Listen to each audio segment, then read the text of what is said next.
हाल ही में नासा के सैटेलाइट ने एक दिल दहला देने वाली डिस्कवरी की है। उन्होंने पाया कि जुपिटर का एक मून है जिसका नाम है यूरोपा। उस पे एक ओशन पाया गया है, वो भी लिक्विड फॉर्म में। तो इसमें एक बड़ी बात क्या है, तो देखो यूरोपा पे जो ओशन पाया गया है वो अर्थ के ओशन के मुकाबले दुगना बड़ा है। और ये सिर्फ एक ओशन की बात नहीं थी, जुपिटर अपने अंदर ऐसे बहुत से राज छुपाए बैठा है जो कि आज की इस वाली वीडियो में हम जानेंगे, तो वीडियो के एंड तक बने रहें। यह बात है साल 2011 की, जब नासा ने एक स्पेसक्राफ्ट लॉन्च किया था जिसका नाम था जूनो स्पेसक्राफ्ट। लेकिन यह कोई साधारण स्पेसक्राफ्ट नहीं था। इसे खास तौर पर जुपिटर के सबसे गहरे राजों को समझने के लिए बनाया गया था। लगभग 5 साल की लंबी यात्रा के बाद जब 2016 में जुपिटर की कक्षा में पहुंच गया, और तब से लेकर अब तक ये स्पेसक्राफ्ट लगातार ऐसी जानकारियां भेज रहा है जिसने वैज्ञानिकों को हैरान कर दिया है। जुपिटर के पोल्स का राज। पहली बड़ी खोज जुपिटर के नॉर्थ और साउथ पोल के बारे में थी।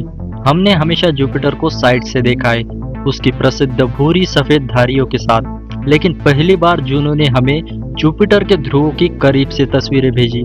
इन तस्वीरों को देखो, जुपिटर का नॉर्थ पोल ऐसा लगता है जैसे कोई खूबसूरत पेंटिंग हो, लेकिन यह पेंटिंग नहीं है, यह असल तस्वीर है। इन नीले और सफेद घूमते हुए पैटर्न को देख रहे हो, ये विशाल साइक्लोन है। पृथ्वी पर जो तूफान आते हैं उनसे भी कई गुना बड़े।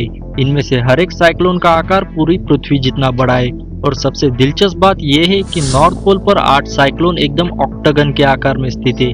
बीच में एक बड़ा साइक्लोन और उसके चारों ओर 8 छोटे साइक्लोन्स। साउथ पोल पर भी यही चीज दिखाई देती है, लेकिन यहाँ पर 5 साइक्लोन है जो कि पेंटागन के आकार में घूम रहे। अब सोचिए, पृथ्वी पर तूफान आते और कुछ ही दिनों में खत्म हो जाते, लेकिन जुपिटर पे साइक्लोन सालों से उसी जगह पर घूम रहे। ना तो वे आपस में टकराते और ना ही मिलकर एक बनते। वैज्ञानिक आज भी समझ नहीं पाए कि ये इतने स्थिर कैसे है। क्या कोई अदृश्य शक्ति इन्हें संतुलित रख रही है, या जुपिटर के अंदर कुछ ऐसा है जो इन्हें नियंत्रित करता है। यही से शुरू होती है दूसरी हैरान करने वाली खोज। जुपिटर के अंदर आखिर क्या है। जुपिटर एक गैस जायंट है, मतलब उसकी कोई ठोस सतह नहीं है। यह पूरी तरह से गैस और तरल पदार्थों से बना हुआ है। लेकिन वैज्ञानिकों के मन में एक सवाल था, क्या इसके केंद्र में कोई कोर है। पहले वैज्ञानिक मानते थे कि जुपिटर के बीच में एक छोटा ठोस पथरीला कोर होगा, लेकिन जूनो के डेटा ने कुछ और ही बताया।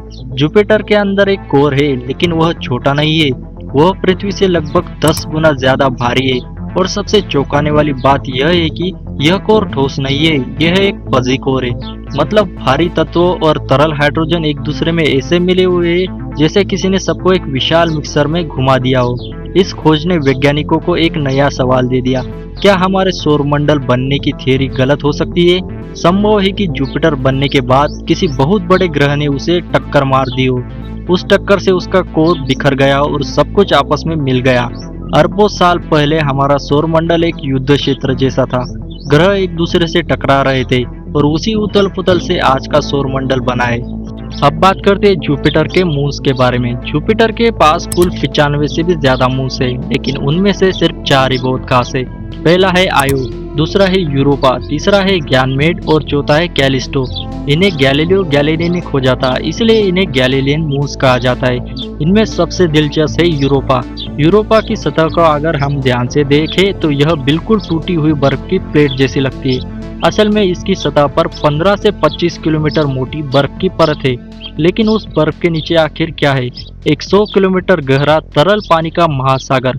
बट यहाँ पर एक सवाल आता है कि सन से इतना दूर होने के बावजूद यह पानी जमता क्यों नहीं।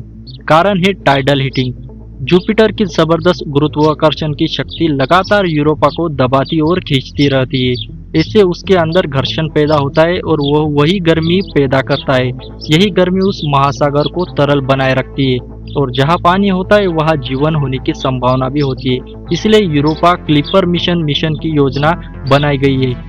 इसका लक्ष्य था कि यूरोपा के महासागर में जीवन के संकेतों को खोजना, बट अभी तक हमें कोई ऐसे स्ट्रॉन्ग एविडेंस नहीं मिले जिससे कि ये पता लगाया जा सके।